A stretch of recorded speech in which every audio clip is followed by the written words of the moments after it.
دغې نه بل سوال دی چې یو زنانه باندې بیماری راځي د حیض او د هغې نه مخکې په هغه دړلی شي په زنانو باندې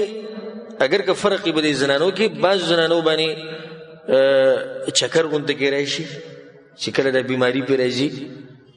اکثرو زنانو باندې دړ راځي دردونه پرې راشي او په بعضو زنانو باندې الټۍ راشي نو آیا دا دړ راتله د دې وخت نه حیض د دې سټارټ شو یعنی په دې دړ په دې دوران کې که د مانځه ټیم لمونځ کولی شي او که نه الجواب بالله التوفیق هغه دا دی چې دا دړ او دا سر ګرځېده او دا الټۍ د په حیض کې نه شمارلی کېږي